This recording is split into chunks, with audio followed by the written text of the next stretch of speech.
I don't know if sharing this will make me feel better, or just keep me awake another night replaying every second of that drive. But I swear to God, I haven't slept right since I'm 29. That happened 6 months back. I almost died on Highway 285, somewhere between Kenosha Pass and the slow winding descent into Bailey, Colorado. I was headed back from my grandfather's cabin. It's a place tucked deep in the Rockies. No cell reception for miles. Grandpa passed away a few months back, and the cabin's been sitting empty since. I went up to box up some of his old gear, his tackle boxes, his battered thermos with the dent in the side from where he got chased by a bull elk. Things that should have stayed untouched. I didn't expect it to. Rain on the drive back. Colorado weather is like a moody X. Changes without warning and doesn't care how you feel about it. The sky opened. Up as soon as I left the cabin road, I kept telling myself, just get down the mountain. Just get home. It was past 11 p.m., and the highway was empty. No headlights behind me, nothing ahead. I rolled past forests swallowed in darkness. No houses, no towns, nothing but black rain, and then I saw a figure on the shoulder. A man standing completely still, not walking, just staring into the headlights as I approached. My stomach tightened. Through the streaks of rain on the windshield, I could make out a hoodie, soaked jeans, and an old army duffel bag at his feet. I literally said out loud, "Nope, hell no." Not stopping, I eased over to the left, giving him space. Then the strangest thing happened. He stepped toward the white line, raising one hand, not to wave, not to flag me down, but like he was expecting me to stop. And I don't know why I did it. But before I could talk myself out of it, I slowed down. He leaned down to the passenger window, rain running off the brim of his hood. "Hey," he said. "You headed toward Bailey?" I nodded. "Yeah, hop in." He grabbed his duffel, opened the door, and slid into the seat. He shut the door gently. Too gently, just stared straight ahead as I pulled back onto the road. For several minutes, he stayed silent. I kept doing quick little side-eyes at him. He sat stiff, both hands resting on that duffel bag, like he didn't want to let go of whatever was inside, trying to break the tension. I cleared my throat. "Weather came out of nowhere, huh?" He answered without turning. "Storms do that up here." "Right, been staying around here long?" He slowly turned his head toward me and smiled. Not a normal smile. "Just passing through." Something cold slid down my spine. I gripped the steering wheel a little tighter. "How far you headed?" "Far," short answers. No warmth. He finally loosened his grip on the duffel enough that I noticed something. There were dark, wet smears along one side of the bag. I swallowed. "Everything okay with your bag?" "Looks like mud or not mud," he said it calmly. I tried to focus on the road, but curiosity twisted into unease. The storm was getting worse, rain hammering the roof like gravel, lightning ripping through the clouds in white flashes. I glanced at the dash clock. 11:48 p.m. 15 minutes, I told myself. Just 15 minutes, then Bailey would be ahead. Then I heard click, click, the sound of typing. I looked down. He had a phone hidden low in his lap beneath the duffel, thumbs moving fast across the screen. I couldn't see the messages, but I could see something else. He wasn't texting like a normal person. He was texting were in bursts. Short messages, pausing, then typing again, like, "White pickup. Coming." Each click drove my anxiety higher. Lightning lit up the inside of the car for a split second. His face looked wrong in the flash, eyes wide. Jaw clenched. "You letting someone know you're safe?" He turned his head slowly. "Something like that." Then silence stretched. I wanted to ask him to get out. I wanted to turn around and get back to the cabin. But somehow I kept driving. We were coming up to a fork where a smaller forest road branched off. Without warning, he pointed toward it. "Take that road. That's not the highway. Shortcut." My throat tightened. "No, man. I'll just drop you in town." His tone sharpened. "I said take that road." The quiet menace in his voice punched straight through my spine. He didn't yell. He didn't threaten. But his hand slid slowly into his duffel bag. My heart slammed against my ribs. I'd feel a hell of a lot better staying on the highway. He leaned in closer. Slow. "Turn right." I don't know if fear or instinct took over, but I did it immediately. The road changed. The pavement gave way to mud and gravel. Pines closed in around us. Thick and black, no houses, no traffic. We drove for maybe 2 minutes down that narrow road before he spoke again, whispering. Slow down. There. Ahead of us, just barely visible through the trees, was a house, lights off, no cars, porch sagging, a collapse-worthy, barn beside it, and movement. 3 silhouettes near the tree. Line. I felt my blood run cold. They weren't standing. Casually, they were positioned, spread out, watching the road. One of them held something long in his hands. A metal pipe of a crowbar, maybe? I whispered, "Who are those people?" He didn't answer. He just stared ahead, the corners of his mouth twisting into that same fake smile. His hand slid deeper into the duffel. That was it. That was the moment something inside me snapped back into control. If I didn't act right then, I was dead. I slammed the brakes. The truck skidded in the mud, fishtailing. He wasn't expecting it. His body lurched forward, hands flying up to brace himself. That gave me the 2 seconds I needed. I lunged across the seat, shoved both hands against his chest, and slammed my shoulder into him. He hit the door hard. What the? I hit the unlock button. He grabbed my jacket, snarling. You're not. Get out. I shoved again, harder. The door burst open. He spilled into the mud. Before he could recover, I jammed the truck into reverse and floored it. Gravel sprayed. The back end slid dangerously close to a ditch. Headlights cut across the trees. I saw them, 3 figures running toward the truck, then... Bang! Something hit the side panel, maybe a rock, maybe metal. I didn't wait to find out. I yanked the wheel, straightened the truck, and floored the gas. Rain blurred everything. My heart hammered in my throat. Don't look back. Just drive. But I did. In the rear view, the hitchhiker stood up, mud dripping down his clothes. His hood fell back just enough for me to see his face under the lightning flash. He wasn't angry. When I hit cell service again, I called 911 immediately. Deputies met me at a gas station in Bailey. I told them everything, every detail. They drove out to the old road. They found nothing. One deputy looked at me and said, "People run ambush scams on mountain highways. Happens more than you'd think, so they just disappear?" He scratched his chin. Sometimes. 2 days later, when I walked out to my truck, there was something tucked under the driver's wiper, a folded paper, no words, just a muddy thumbprint, after that incident. I don't stop for anyone anymore. Not ever. I was 23 that time, driving an old teal Ford Ranger with a cracked windshield and a cassette deck that only worked when it felt like it. I'd spent the weekend visiting my grandmother outside Boise, ate pie, listened to her repeat stories. I loved those weekends. But that drive home, somewhere around Meridian, Idaho, changed me permanently. That day I had the windows rolled down because the truck's AC was dead. I had no plans other than getting back to Oregon before midnight. I wasn't thinking about anything heavy, just driving, zoning out, letting the miles blur away. On the way I saw them, family, on the side of the road, 3 of them. If it had only been a man, I would have kept going without hesitation. I'd heard enough horror stories to know better.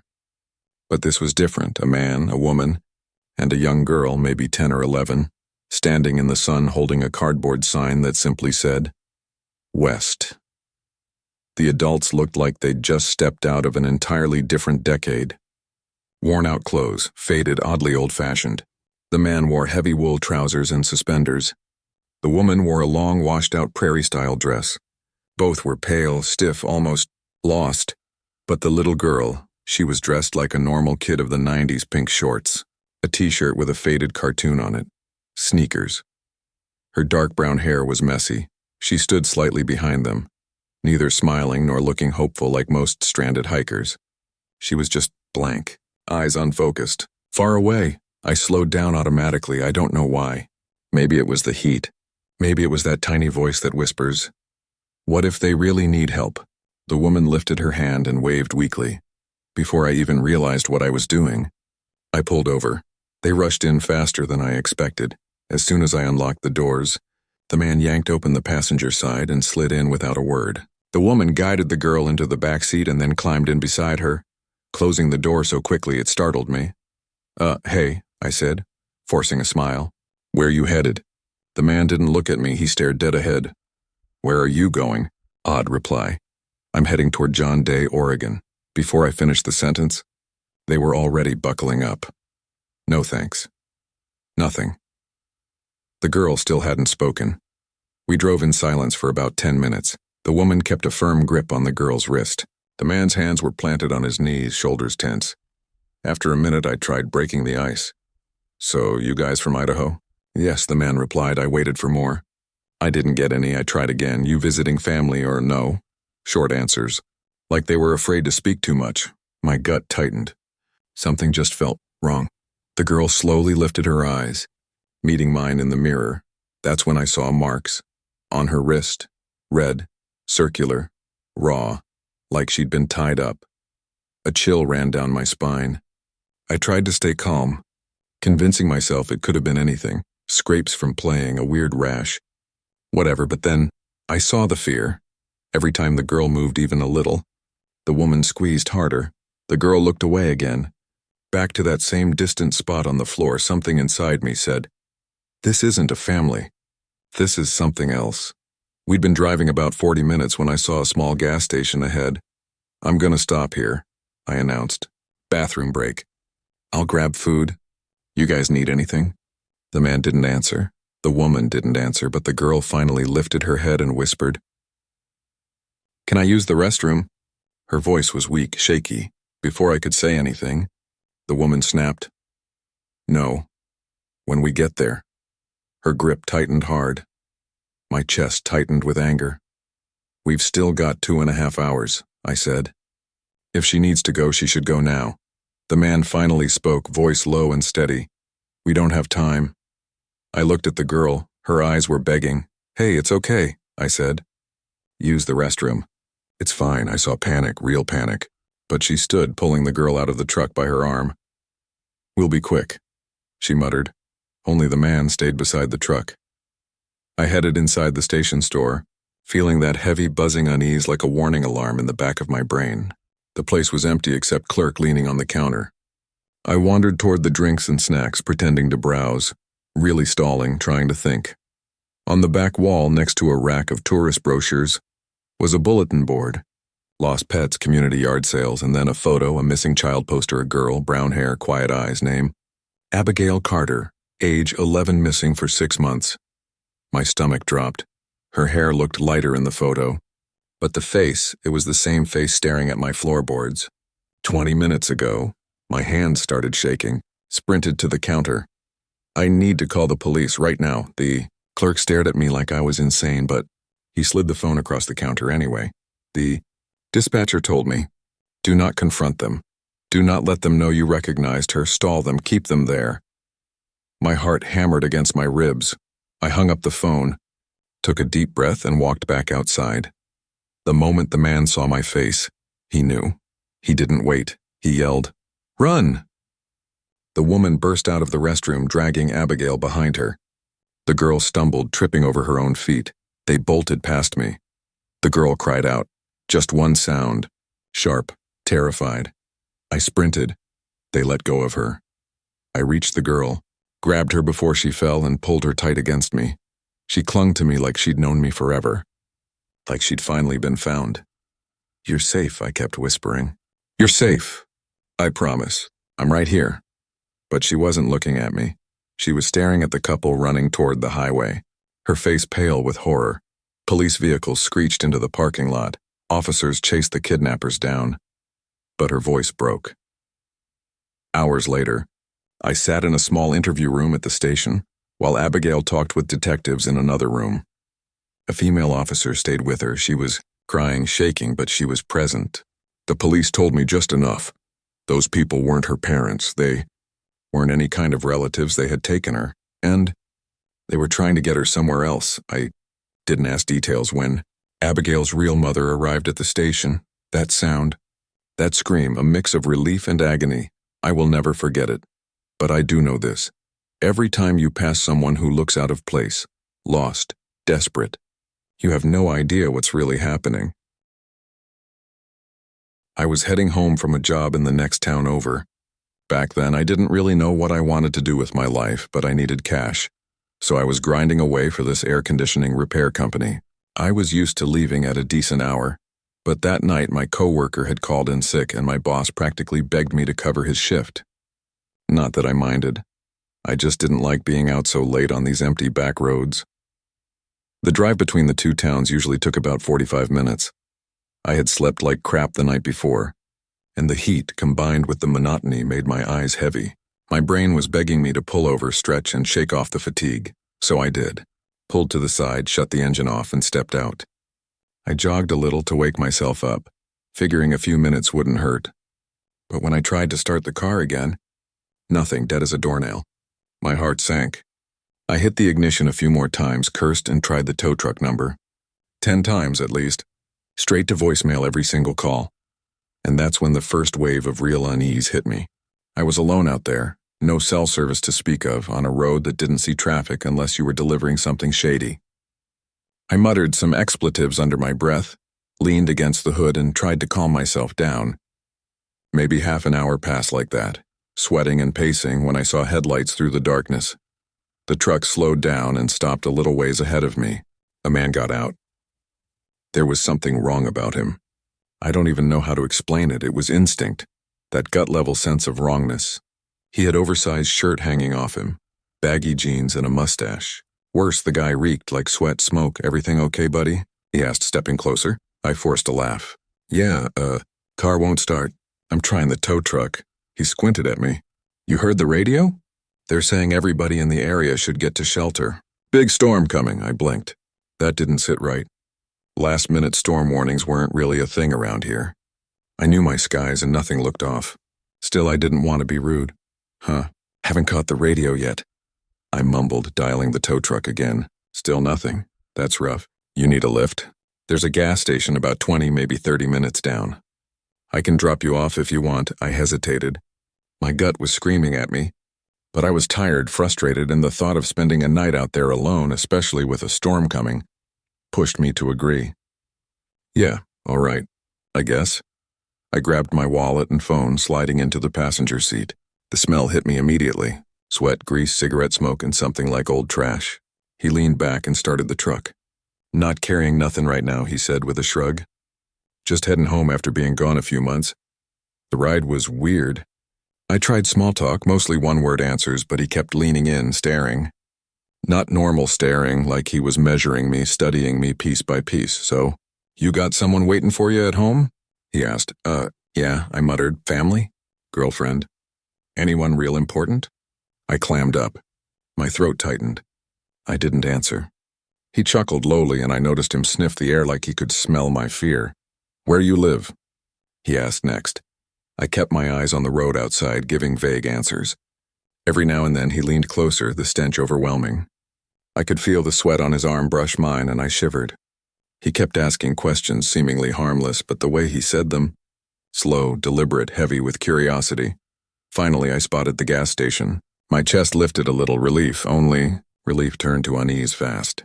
The station was tiny, deserted, not a soul in sight. I turned to him. You said someone be here." He smiled, just a little too wide. "No one around right now, pal, but hey, you still got a place to wait." This was it. I confronted him. "What the hell is your deal? You lure me out here knowing this place is empty." He blinked, flustered for half a second, then leaned back calm again. "You're overreacting, man. Just trying to help." I wanted to punch him, but I played it cool. "Yeah? Helping by bringing me out here all alone? Nice one." He shrugged like it was nothing. "Stay if you want. Nobody else is coming." I swallowed hard. My rational brain wanted to apologize, to believe him. Maybe he was just a weirdo, but my gut told me otherwise.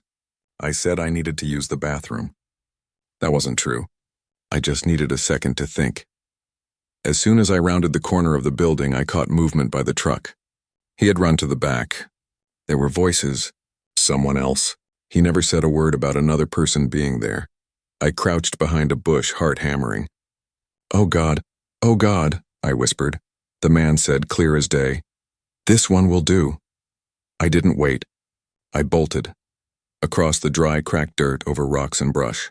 The truck's lights bounced behind me, but I didn't look back. 15 minutes of pure terror, lungs burning until I hit a patch of large boulders. I hid there, shaking, wide awake. Morning didn't bring comfort.